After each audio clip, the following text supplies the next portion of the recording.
Good morning. What's going on, guys? Hope you're all well. We are continuing with the back nine of our extended road trip testing the Uniden R9. And we left Coeur d'Alene, Idaho this morning. Now we're making our way through the beautiful state of Idaho as we make our way down to Salt Lake City. We're probably going to stop for the night. Then perhaps head to Moab and then hang out there for a day or two, and then finish up in Phoenix. So it's been a great trip, a lot of experiences. We snuck Alaska in there for about 10 days. Got some great experiences there, not so much with the Uniden R9, but still great trip.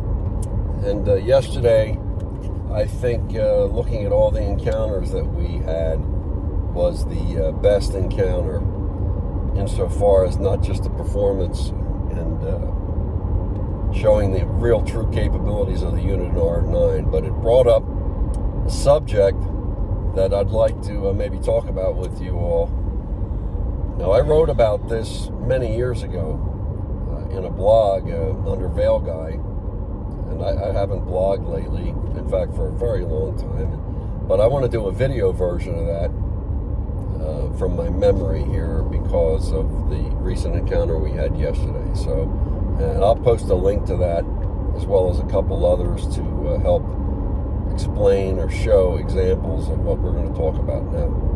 So, and what is that? I wanted to touch on what I regard as what makes a great radar detector, what differentiates the best radar detectors from radar detectors that are good, but not what I consider the very best. And it's going to happen with the story as well, and how I got into the radar and how I've reviewed, which has always been in the real world. Back in 2004, I had gone to an SML Speed Measurement Labs test and went there for a few years over the 2000s. And Carl, who ran those tests, had police officers who actually operated the radar laser guns. And he basically did closed course testing. That is, you set up scenarios and then you run your radar test with different radar detectors. They all pretty much have the same type of encounter scenario that's set up, and then you look at the results. Now, that was a technique and a methodology that had been used for years, used by car magazines, and another guy I'm going to give a shout out, who I've known for years, decades. Good guy, somewhat controversial at times, and I can relate to that as myself being controversial. You get out there and you have opinions, and sometimes there are hard opinions that are not the most popular, and you're going to piss some people off. Other people are going to get it, and I'm never short for opinions. And Craig Peterson is the gentleman I'm thinking about. So Craig, years ago, I think of Craig as a writer more than even a reviewer. He's got the gift of writing. Now he's like semi-retired. So you don't see much content from him, but boy, I loved reading his stuff. He wrote a book about traffic enforcement and different experiences and techniques back in the day, which I thought was one of the best subjects on the matter. And I actually encouraged him to write a second book follow-up to update it. But I bring Craig up because Craig wrote, and I would say Craig was probably the grandfather of all of the testing, even through today, insofar as the closed course testing. He used to write for Auto Week and other car magazines. They outsourced that kind of thing. And then, Car and Driver, Road and Track, these are the magazines I read growing up. They would occasionally do their tests, also in a closed course scenario. And what all these guys had in common is, the general idea was, you'd put out a chart and you put out distances, and, the perception was that the longest bar the greatest distance in alerting, the best radar detectors were awarded using that metric. And generally when you have a shootout, even Roy, God bless him, he did his shootouts. We participated, configured some of them as well in the teens of the 2000s. Also did that. And then you had enthusiast groups, even through to this day, that do closed course testing.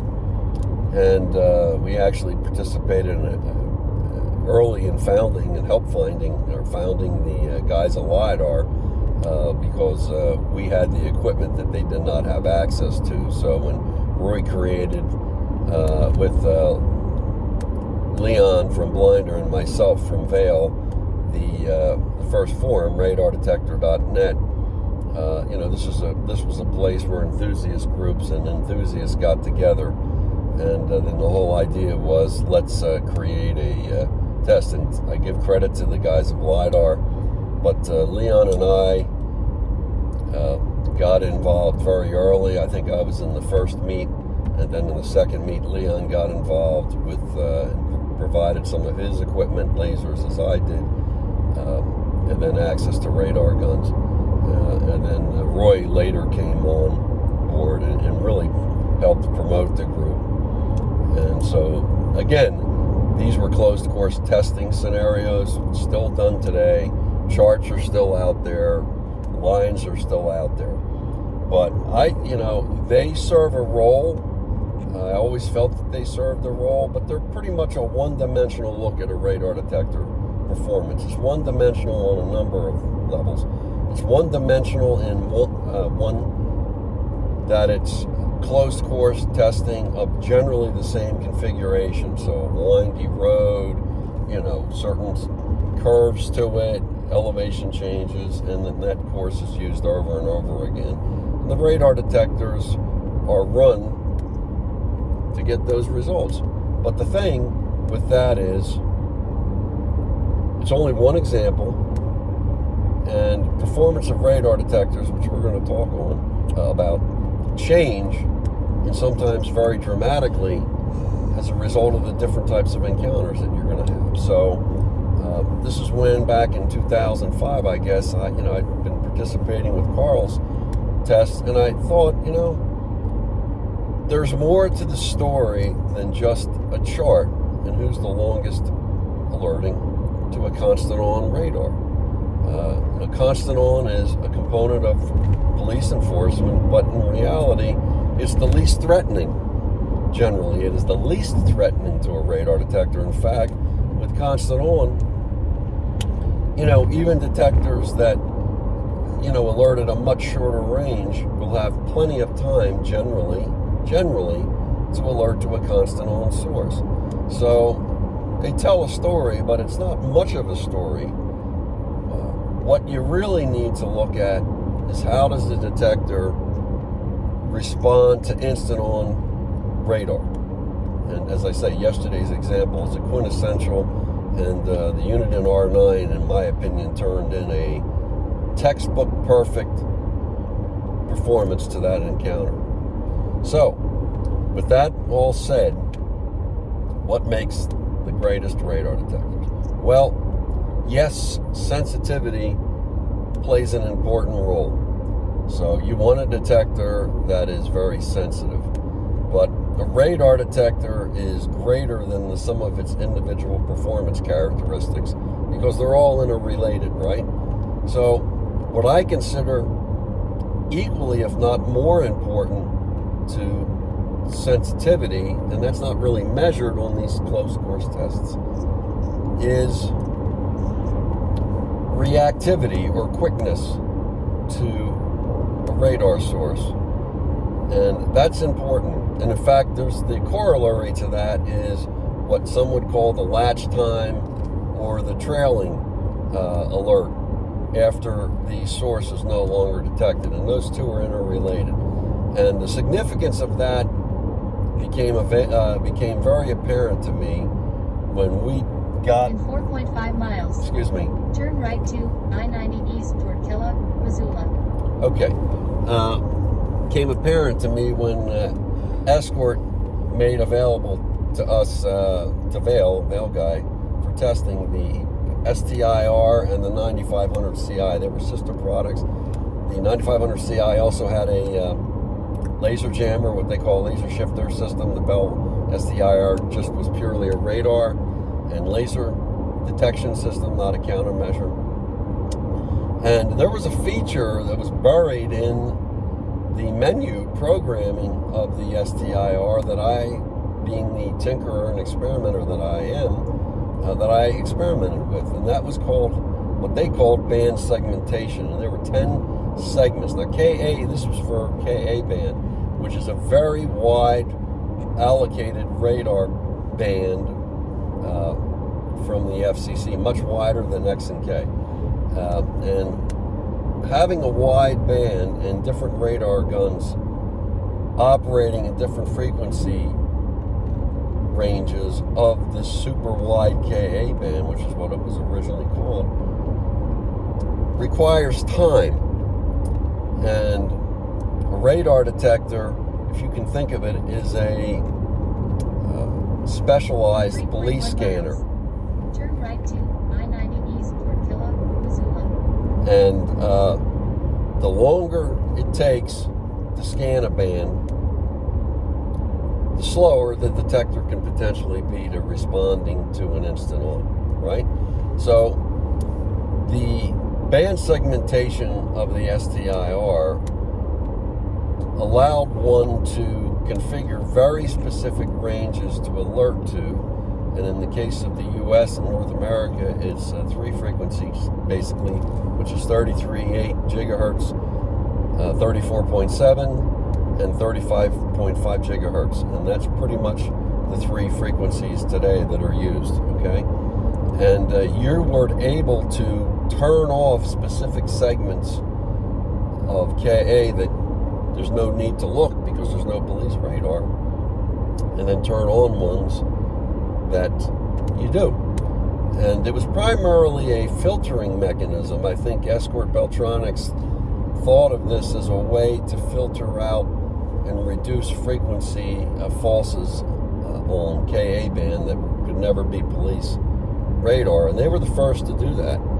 And I experimented, and what I observed over time in the real world was that the alerting ranges tended to go up, sometimes dramatically.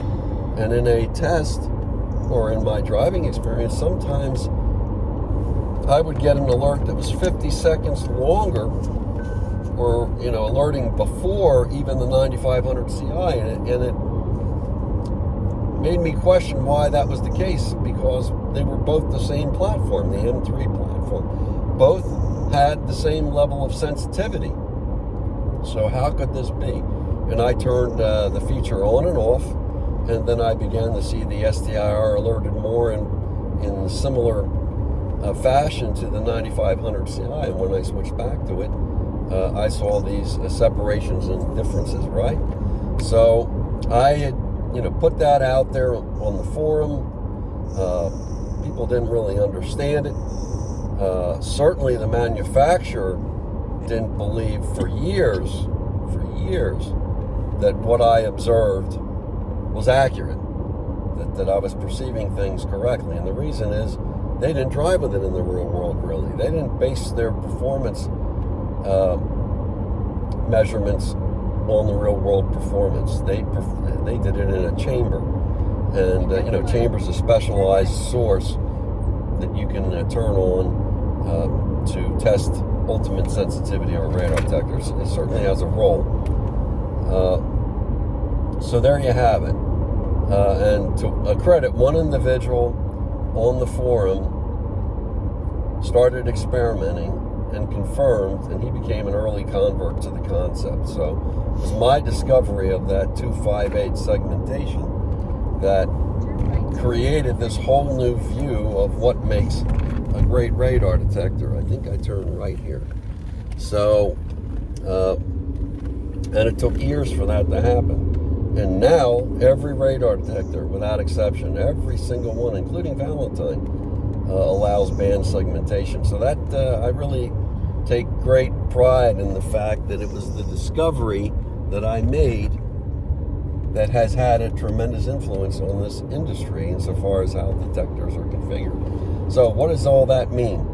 Again, it goes back to the concept of this quickness to alert and how essential it is, and particularly on a weak source. If you're picking up IO from a distance, instant on radar from a distance, it's going to be weak and it's going to be brief often. Particularly if there are not a lot of vehicles. And so let's just also briefly touch on what is IO versus constant on. I think this is also important for those who may not really know. Constant on is where a trooper or a police officer will turn on his radar and let it run continuously, okay, constantly. And then what they do is they can set it for the newer digital radars for fastest or strongest. They can set it if you have dual antennas for the front or the rear or both, so you could track both directions of travel. One shows negative, one shows positive. One negative would be, receding, and one positive would be approaching, right? So, and then they can also set it to only actually alert to the officer at a set threshold. So if an officer's sitting in a relatively busy area, does he really want to be hearing and having to be looking at the radar gun screen to know who's throwing what speeds versus just looking for a speeder? So what they can do is turn on the gun, set like a squelch level, and only alert them to the officer when a vehicle exceeds that threshold. So that can be used in moving. It can be used in stationary, and a lot of times if you're driving on a secondary road coming into a town and the speed sometimes drops 55, 60 to 45, 35, 25, it's very easy to stumble into a small town speeding, and they're counting on that. And where do they like to sit? They like to sit right there where the speed limit's the lowest. So constant on can also be moving. They come around a corner, come in the opposite direction, you can get constant on, get hit with radar. And if you don't have a radar detector, you're not going to know they're running constant on, so it doesn't matter. So in that case, sensitivity isn't as important in most cases. Not all, but most cases. But back to the quickness. So instant on is where the officer is doing what's called RF hold. And that's their technical term for that, where the gun is on but in standby mode, right? And generally the way instant on is supposed to work is they identify the police officer, the speeder potentially, and they make a visual determination. That's the way they're supposed to do it, right? Make a visual determination that a vehicle is speeding, and then use the radar, turn it on suddenly, and get a reading often within a second or less if it's a good reflection or good return from the vehicle and the weather's good and clear. Things are set up well for that. Now, a lot of times police don't operate radar as they should, and they indiscriminately will turn on their radar at the sight of any vehicle, even from a distance. And I got a ticket in North Carolina. It was over greater than 3,000 feet with a Stalker 34-7. It's more than a half a mile, right? So there's no way an officer can really determine from that distance, particularly when you're coming more straight on, that you're really speeding. Generally, it's 1,000 foot or less, fewer than 1,000 feet, to make that visual determination, but not necessarily followed. Most of the time, I don't think it is. So that's instant on. Turn it on, get a speed, turn it on, turn it off. Instant on can also become constant on. if there's a whole line of cars that are coming, an officer can basically turn the radar on and then leave it on and wait for a collection of 10 or 15 or 20 cars if it's busy. And for that period of time, it's effectively a constant on transmission because it's always on. But if you're in a less crowded, less trafficked road, or the officer's being more selective, the radar is only going to be on potentially for short periods of time, like 500 milliseconds, a half a second, or a second, or a second and a half. Not long, just enough to get a speed rating. So this goes back to the quickness of a radar detector. As you're approaching these sources from a distance, if your sensitive radar detector is not quick enough, now it may see the signal, but if it's processing it and for the sake of filtering and not wanting to alert or cutting down on falses, it may not alert you to the fact that there was instant on, and it may miss it. And again, with the STIR, it was very much demonstrated with a detector that was configured with the 258 segmentation.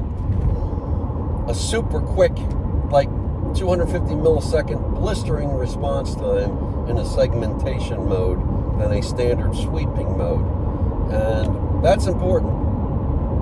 It's also, I'll just make another example, it's also important for a constant on that can be in difficult to detect positions, around multiple curves, around foliage. And in this case, how does being quick help in increasing detection ranges potentially? It works by, I'll use an example, if you're driving in a city and the sun is up, and you're driving by buildings that have windows, maybe at different shapes and angles, the light of the sun you may hit a reflection on a light on a different angle and see the reflection of the sun. And it can be quick because you're moving. And that's the same that can happen on a road. If there are road signs, if there are other vehicles, anything that's reflective, it may pick up a brief reflection because radar reflects, and that gives a short opportunity, a brief window of opportunity to see a reflected signal. Somebody else told me, actually, there's another example where a quickness can happen. Since radar is a waveform, different when the waves bounce, the radar waves bounce and reflect all around, they can create what's called beats, which are the interlaying of two waveforms of the same basic frequency, and depending on how they meet, it can actually increase the amplitude, apparently, which it would be like signal strength, or reduce the amplitude to the point of even creating no visible or no detectable source in that brief area, because you're getting a quarter wave or a half wave cancellation using technical terms, and that's called a beat.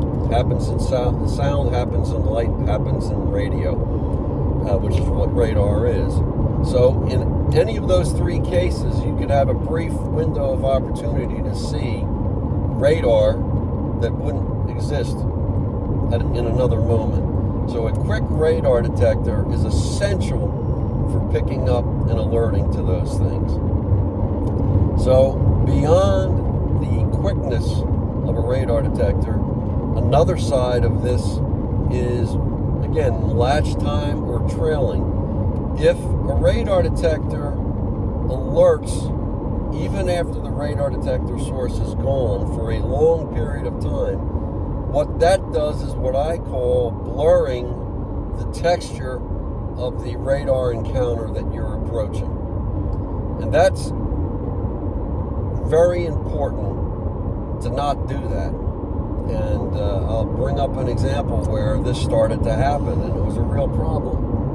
The 9500i, which came out after the 8500 X50, was a slow radar detector, and it had very long trailing alerts.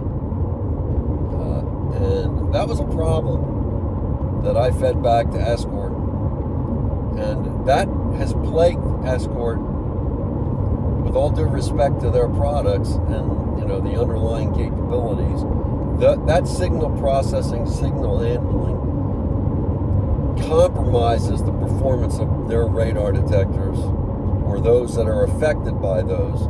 Redline was a nice exception to that, but the 9500i, 9500iX began with that kind of problem. There was another problem.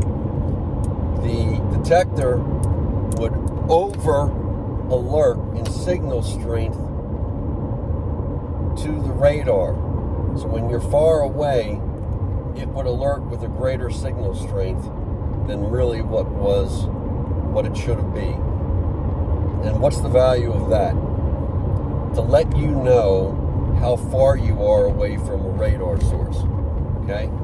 So if the radar detector is either as too low or compressed dynamic range, or is over reporting the actual sensitivity, the actual strength, signal strength of your radar source by design, that's not a good thing either. And I think a trick could be to help let a driver think the detector is more sensitive than it is. And I think some of that started back in the SML tests. Again, another criticism that I have of those courses, where Carl, not only when all the radar detectors started to alert at a 9-mile range, which is one time that he created his long range was 9 miles, he began to rate a detector on its signal strength reporting at any given range. And that was a trick, and it was misleading. And when you create a test course like that, whether it was directed by a radar detector manufacturer or whether he came up with it on his own, what does a radar detector manufacturer want to do? They want to win on that test. So what do? They make their radar detector alert. So even if it should be alerting with a 1 or 2, it says, well, I'm going to throw that up to a 7 or an 8. Detector must be really sensitive because it's alerting so strong to a signal that's so far away. The fact of the matter is it's no more sensitive than any other radar detector that's alerting, even one that's alerting to a weak signal. So, there are 4 components that are critical to the performance of a radar detector when it comes to I/O. And in yesterday's case with the Uniden R9, we got exceptional performance on all of those levels. We got the initial detection far away. It was brief. The detector only alerted for a brief amount of time. The trailing alerts did not extend for an extended period of time or continue alerting for an extended period of time, which also conveyed the fact that it was I/O. And the signal strength was progressively getting stronger to the I/O source. And when you couple all 4 of those things together, the detector is doing its job of alerting you to the greatest threat that a radar detector owner is going to have, which is the approaching of an instant-on radar trap from a distance, especially if there's not a lot of cars coming. So, all of that, put it together, and those are the critical 4 components, I believe, that make what differentiates a good radar detector, even a moderately good radar detector, even ones with great sensitivity that show well on a close course, with the very best radar detectors. And so I hope that information is available and understandable, and we'll try to report them in our real world tests, because it's what I consider the most important characteristics of a radar detector. So